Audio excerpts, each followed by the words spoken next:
नमस्कार साथियों, मैं मनीष भारती संस्कृति आईएएस प्लेटफॉर्म पर आप सभी का स्वागत करता हूं। साथियों, आज जिस मुद्दे पर हम चर्चा करने वाले हैं, आप कह सकते हैं कि वह बेहद संवेदनशील मुद्दा है और अभी देश भर में लोकसभा चुनाव चल रहा है। इस लोकसभा चुनाव के बीच जो मुद्दा सबसे ज़्यादा चर्चा में आकर के बन गया है, वह यही मसला है जिस पर हम चर्चा करने वाले हैं। और हुआ क्या है, दिल्ली महिला आयोग की पूर्व अध्यक्षा रही हैं स्वाति मालीवाल जी। स्वाति मालीवाल जी का एक आरोप है कि इन पर हमला किया गया है और यह हमला किसी और के द्वारा नहीं बल्कि दिल्ली के मुख्यमंत्री अरविंद केजरीवाल के जो पीए है विभव कुमार, इसके द्वारा हुआ है। क्या ये कहानी है, पूरी तरह से हम देखेंगे इशूज क्या है।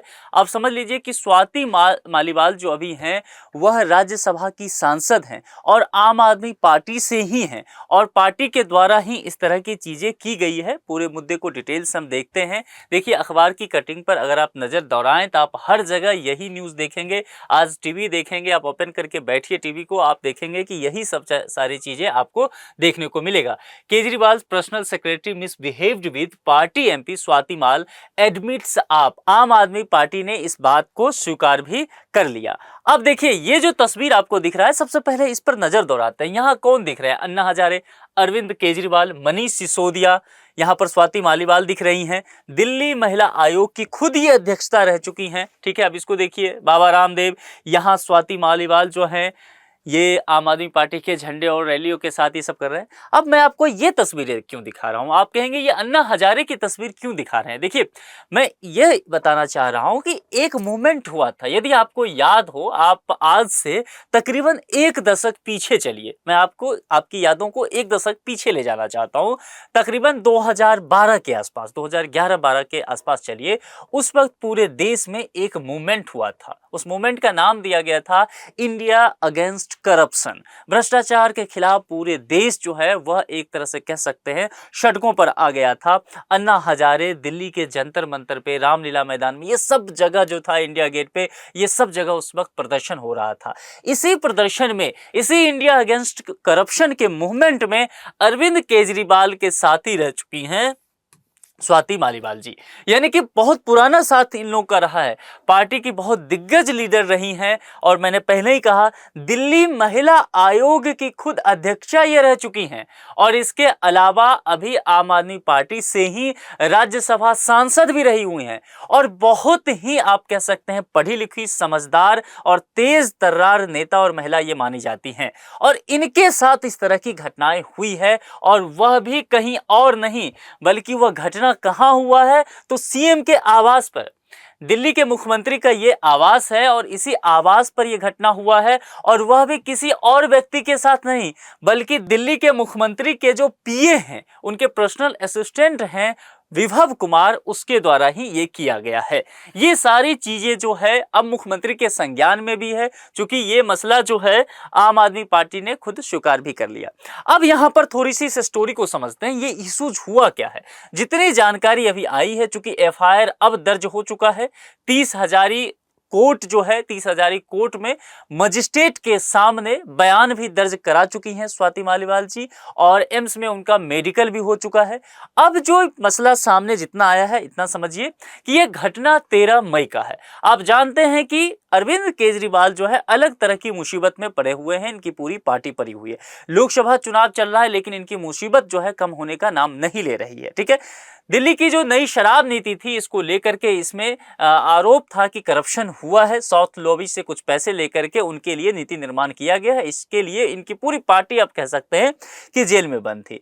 अरविंद केजरीवाल को अंतरिम जमानत सुप्रीम कोर्ट के द्वारा दिया गया कि चुनाव प्रचार वो कर सकते हैं 1 जून तक। 2 जून को वो वापस जो है तिहाड़ जेल में खुद को समर्पित कर देंगे। अब ये मसला ये चल ही रहा था। वो जेल से बाहर आए थे, उनसे मिलने के लिए उनके पार्टी के बहुत लोग वहां पहुंचे हुए थे। स्वाति मालीवाल दिग्गज लीडर है, राज्यसभा सांसद हैं, तो ये भी वहां पहुंचे। कैंप स्थित आम आदमी पार्टी का जो ऑफिस है, पहले ये वहां जाना चाहती थी, वहां गई थी, लेकिन वहां पर मुख्यमंत्री महोदय से इनकी मुलाकात नहीं हो पाती है। फिर ये जो है विभव कुमार को फोन करते हैं, जो चूंकि वो मुख्यमंत्री के पीए हैं तो सारी जानकारी इसके पास होगा कि मुख्यमंत्री कहाँ हैं, क्या मिल सकते हैं, नहीं मिल सकते हैं, किनसे कब। तो इनको फोन किया जाता है, ये फोन रिसीव नहीं करते हैं। फिर क्या होता है, व्हाट्सएप पर एक मैसेज करती हैं वो, ये मैसेज को सीन कर लेते हैं लेकिन रिप्लाई नहीं करते हैं। तो फिर संभव है कि उन्होंने सोचा कि शायद व्यस्त होंगे, तो फिर ये क्या करती हैं कि ये जो दिल्ली के मुख्यमंत्री का आवास है, ये इस आवास पर पहुंच जाती हैं और अंदर जाती हैं यहाँ गेट से, और यहाँ जाकर के स्टाफ से कहती हैं कि मुख्यमंत्री महोदय को यह आप जानकारी दे दीजिए कि मैं मिलने आई हूँ, वो मिलने आए। तो ये जानकारी स्टाफ के द्वारा दिया जाता है और फिर स्टाफ आके कहता है कि सीएम साहब आपसे मिलने आ रहे हैं, आप ड्राइंग रूम में इंतजार कीजिए। एक कमरे में ये चली जाती है, कहती है कि मैं सोफा पे जाकर के बैठ गई, सीएम आने वाले थे। इसी बीच क्या होता है, अचानक से ये व्यक्ति जो है इनका पीए सीएम साहब का, ये उस कमरे में दाखिल हो जाता है और ये चिल्लाने लगता है कि तुम मेरी बात कैसे नहीं मानोगी, मेरी बात कैसे काट सकती हो। कहने का तात्पर्य यह है कि पहले ही इसने इग्नोर किया था कि मिलने नहीं दिया जाए, शायद इस तरह की बात रही होगी, और वो यहाँ पर सीएम आवास पर आ गई, तनातनी हो गया, ये चिल्लाने लग गया। तो इन्होंने इसे कहा कि आप मेरे से इस तरह से बात नहीं कर सकते हैं, मैं एक सम्मानित लीडर हूं पार्टी की। लेकिन ये मामला और आगे बढ़ जाता है और फिर इनका कहना है कि इस व्यक्ति ने लात घूंसों से इन्हें मारा, 6-7 थप्पड़ मारे लगातार, उसके बाद इनके सर को पकड़ के पटक दिया और फिर इनके प्राइवेट पार्ट्स पे हमले किए गए, इनके शर्ट फाड़ दिया गया। और इस तरह से चीजें बहुत, जब स्थिति खराब हो गई तब स्वाति मालीवाल जो है 112 नंबर, जो कि दिल्ली पुलिस का नंबर है, उस पर फोन करती है और कहती है कि मैं स्वाति मालीवाल बोल रही हूं और दिल्ली के मुख्यमंत्री के आवास से बोल रही हूं, मेरे साथ यहां पर इस तरह के मारपीट की घटनाएं हुई है। तो दिल्ली पुलिस की जो पीसीआर की टीम है वो वहां आने वाली ही होती है, लेकिन यह व्यक्ति वहां से चला जाता है और फिर यह दोबारा आता है और कुछ सिक्योरिटी स्टाफ के साथ आता है और कहता है इन्हें यहां से चले जाने के लिए, इस जगह से। ये यहां बैठी रहती है कि नहीं पीसीआर की टीम आएगी उसके बाद हम जाएंगे। तो मामला आगे बढ़ता है, हालांकि पीसीआर की टीम आती है, फिर वहां से ये बाहर निकल करके यहाँ चबूतरे पे बैठ जाती है, ठीक है। फिर पीसीआर की टीम आती है और फिर ये थाने उनके साथ जाती है, एक ऑटो से मामला आगे बढ़ता है। उस दिन जो है, क्योंकि मीडिया, इनका कहना है कि मीडिया का से कॉल आने लग गया था और मामला बहुत, मैंने सोचा कि अभी लोकसभा का चुनाव है तो राजनीतिक रंग ले लेगा, तो उस वक्त हम लिखित शिकायत नहीं दे पाए, ठीक है। तो ये वापस आ जाती हैं बिना शिकायत दिए हुए। इन्होंने कहा 9 बजे सुबह की ये सब घटना रही होगी। 16 मई को जो है पूरी तरह से ये बातें सबके सामने आ जाता है, जब ये मामले को मुखरता से सबके सामने लाती है। ये सारा जो है घटनाक्रम रहा है। देखिए यहाँ पर सब चीजें आपको सिलसिलेवार ढंग से ये सब चीजें बताया गया। अब मामला क्या होता है कि दिल्ली पुलिस में एफआईआर भी दर्ज हो चुका है। आईपीसी के कुछ सेक्शन इस पर लगाए गए हैं, जैसे कि आईपीसी सेक्शन 354 लगाया गया है और इसके तहत स्त्री मर्यादा को ठेस पहुंचाने की कोशिश किसी के द्वारा की जाती है तो यह कार्रवाई किया जाता है। 506 सेक्शन 506 लगाया गया है, जिसके तहत आपराधिक धमकी देने का मामला दर्ज होता है, और सेक्शन 509 भी लगाया गया है, जिसमें किसी महिला का अपमान करने की कोशिश की जाती है कह करके या कार्रवाई करके। और सेक्शन 323 भी इस पर लगाया गया है, जिसमें स्वेच्छा से किसी को चोट पहुंचाने की चेष्टा की जाती है।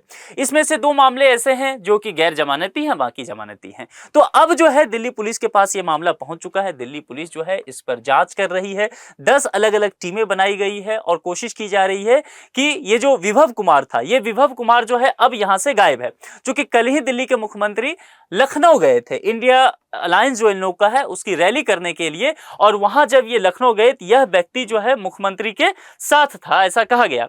लेकिन यह व्यक्ति जो है वहां पर, फिर देखिए ये जो प्रेस कॉन्फ्रेंस देख रहे हैं आप, ये उस वक्त वहां पर साथ था, लेकिन फिर उसके बाद वो लखनऊ से कहा गया ये नहीं पता चल रहा है। तो पुलिस जो है एयरलाइन से कांटेक्ट कर रही है कि इसके लोकेशन को पता किया जाए। संभव है, कहा जा रहा है कि ये अमृतसर जा सकता है, या फिर इंडिया अलायंस का जो रैली होने वाला है वो अब महाराष्ट्र में होने वाला है, संभव है यह भी हो सकता है कि यह महाराष्ट्र में हो। कुल मिलाकर के पुलिस जो है यहां पर एफआईआर दर्ज करने के बाद जांच तेज कर चुकी है। सीसीटीवी कैमरे जो मुख्यमंत्री आवास के हो सकते हैं, सीसीटीवी कैमरे को खंगाला जा रहा है, वहां देखा जाएगा कि किस किस तरह से पूरे घटना का सीक्वेंस बनाया जा रहा है स्वाति मालीवाल जी के बयान के आधार पर, और उस हिसाब से फिर वहां पर काम किया जाएगा। पुलिस की टीम जो है स्वाति मालीवाल के घर भी पहुंचती है। 4.5 घंटे तक इनसे पूछताछ की जाती है और फिर उसके मामले पर कार्रवाई किया जाता है। इस बीच राष्ट्रीय महिला आयोग ने स्वतः संज्ञान ले लिया इस सभी मुद्दे पर। 17 मई को तारीख दिया गया है कि तलब किया गया है विभव कुमार को कि आप उपस्थित होइए और सारे चीजों को आप बताइए, आपसे पूछताछ की जाएगी। ये सारी चीजें जो है यहाँ पर चल रहा है। ठीक है, अब देखिए इस बीच में क्या होता है, आम आदमी पार्टी के तरफ से संजय सिंह, दिग्गज लीडर हैं आम आदमी पार्टी के, ये भी जेल में थे, तिहाड़ जेल में, इनको जमानत मिल गया था, अभी जमानत पे हैं बाहर ये। ठीक है, इनके तरफ से एक प्रेस कॉन्फ्रेंस होता है। ये प्रेस कॉन्फ्रेंस में आते हैं और इस बात को एडमिट कर लेते हैं कि हाँ ये बात सही है, ये दुरुस्त पाया गया है कि जो पीए हैं उनके द्वारा हमला किया गया, इनके साथ मारपीट की गई, बदसलूकी की गई है और पार्टी जो है इस बात की निंदा करती है, जांच के आदेश दे दिए, हम कड़ी कार्रवाई करेंगे और पार्टी जो है ऐसे लोगों का समर्थन नहीं करती है। ये प्रेस कॉन्फ्रेंस में पूरी बातें आम आदमी पार्टी ने के तरफ से संजय सिंह बताते हैं। अब जब ये बातें ये करते हैं उसके अगले दिन ही, ठीक अगले दिन ही, जैसा मैंने ये तस्वीर दिखाया, जब ये प्रेस कॉन्फ्रेंस करने और वहां रैली करने लखनऊ जाते हैं तो इसमें वो व्यक्ति मौजूद था, विभव कुमार। अब समझिए, यानी कि यहां पर आम आदमी पार्टी कह रही है कि हम कार्रवाई करेंगे, समर्थन नहीं करेंगे, और अगले दिन साथ ही वो व्यक्ति घूम रहा था लखनऊ में। तो ये सब चीजें जैसे ही होता है, आम आदमी पार्टी इस बात को लेकर के जैसे ही एडमिट कर लेती है, विपक्ष को मुद्दा मिल गया।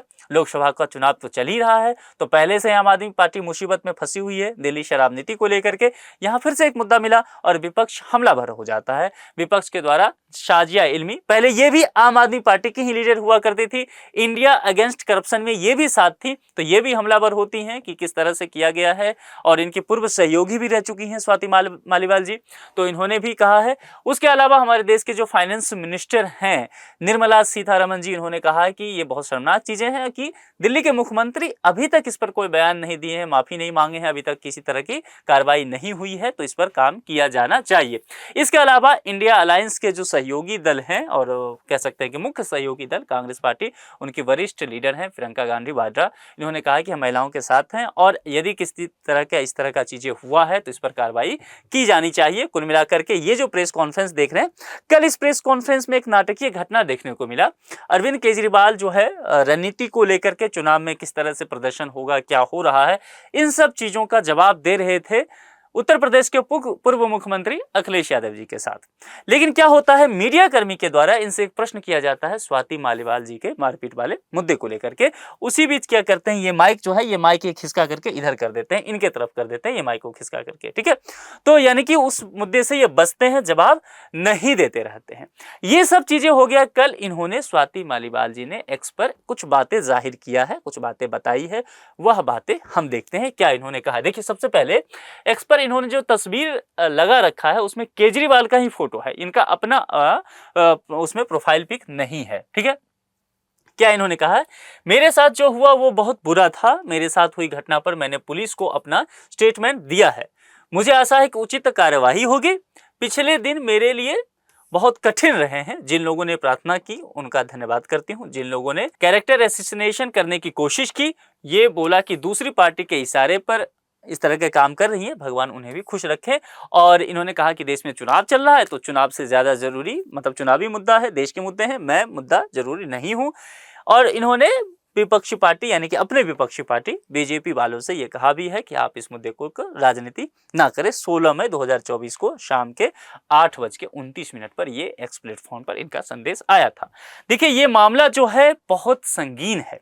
ये तो इतना घटनाक्रम हो गया, लेकिन जिस मुद्दे पर हम बात करना चाहते हैं, जिस मुद्दे पर हमें सोचना चाहिए इंडियन सोसाइटी के लिहाज से, सोशल जस्टिस के लिहाज से, लॉ और गवर्नेंस के लिहाज से, वुमेन एम्पावरमेंट के लिहाज से, कि ये सोच के देखिए कि एक महिला जो कभी दिल्ली के महिला आयोग की खुद अध्यक्षा रह चुकी हैं, इनकी एक घटना बताऊं तो रेड लाइट एरिया है दिल्ली में और जीबी रोड आपने सुना होगा, यहाँ ये अकेले पहुंच जाती हैं वहां जाकर के रेड करने के लिए कि इनके ये सूचना मिलता है कि कुछ बच्चियों को वहां लाया गया है जो कम उम्र की हैं, जबरदस्ती वहां पर रेड लाइट एरिया में, तो ये वहां पहुंच जाती है। इतनी इन्हें कहा जाता है कि इतनी मजबूत महिला है ये।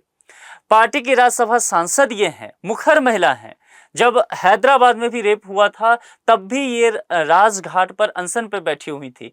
बहुत मजबूत महिला इन्हें माना जाता है, हमेशा ही बहुत ज़रूरी मुद्दे उठाते रहती हैं, बहुत पढ़ी लिखी शिक्षित हैं, और इनके साथ ये सब चीज़ें हो रहा है।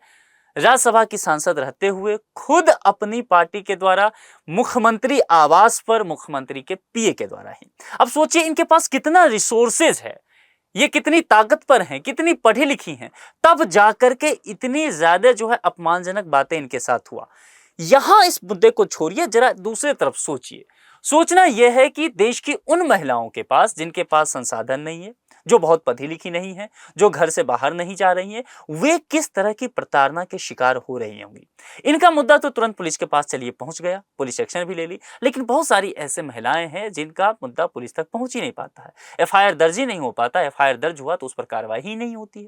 तो जरा सोचना है कि फिर क्या दिल्ली, जो दिल्ली शहर को दिलवालों की दिल्ली कहते हैं, क्या वाकई दिलवालों की दिल्ली है?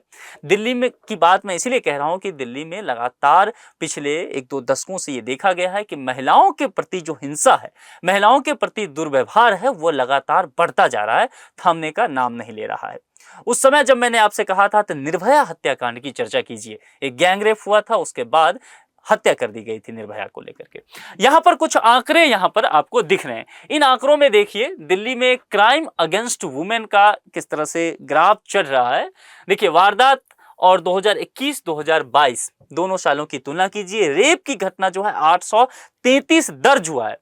फिर से इस शब्द पर ध्यान दीजिए, मैंने कहा दर्ज हुआ है, जो रजिस्टर्ड हो गया है।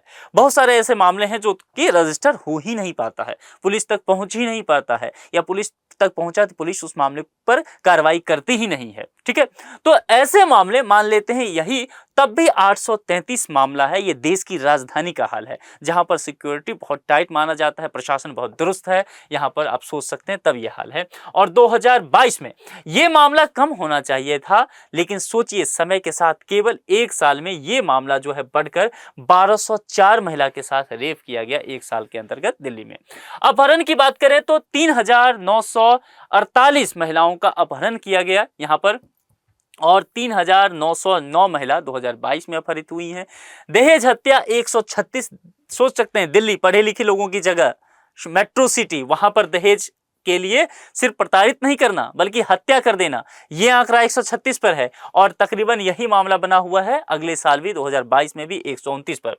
घरेलू हिंसा की बात करेंगे तो घरेलू हिंसा में जो है वह 4674 आंकड़े दर्ज किए गए हैं, ये मामला और बढ़ जाता है 4847 तक। इसके अलावा अगर पॉक्सो की बात करें, पॉक्सो तो आप जानते हैं ना, यानी कि नाबालिग के साथ जो किसी तरह का यौन भेदभाव किया जाता है, छेड़छाड़ किया जाता है, उसमें लगता है।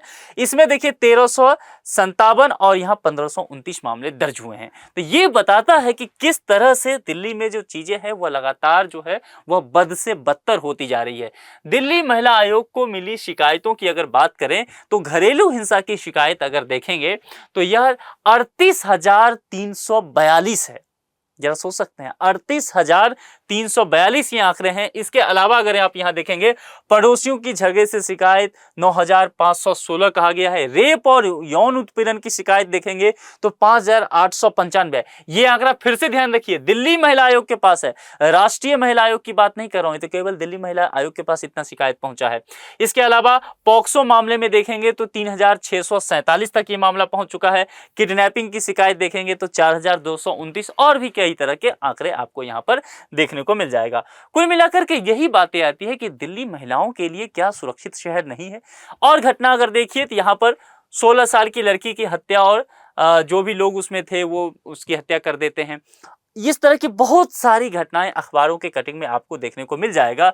श्रद्धा वॉलकर हत्याकांड को कौन भूल सकता है, मई 2022 की बात है। जतिन की पत्थरों से मारकर हत्या की गई दिसंबर 2021 में।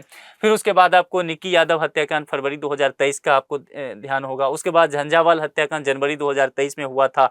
अंकित शर्मा मर्डर केस जो है फरवरी 2020 में हुआ था।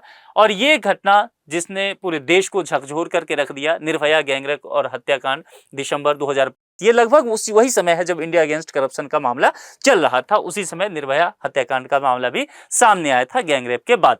तो ये सब चीजें होने के बाद भी अगर आप देख रहे हैं कि इतनी सारी चीजें हो रही है, इतनी सारी पुलिस यहाँ पर दिल्ली में है, दिल्ली में आप कह सकते हैं दिल्ली सरकार है, केंद्र की सरकार है यहाँ पर, लेकिन सब कुछ होने के बावजूद भी आखिर मामले कम क्यों नहीं हो रहे हैं, पुलिस बढ़िया ढंग से काम क्यों नहीं कर रही है, और इस तरह की चीज़ें जो है उसको कम जहाँ होना चाहिए था, आंकड़ों में हम देखते हैं कि वो लगातार बढ़ती हुई नजर आ रही है।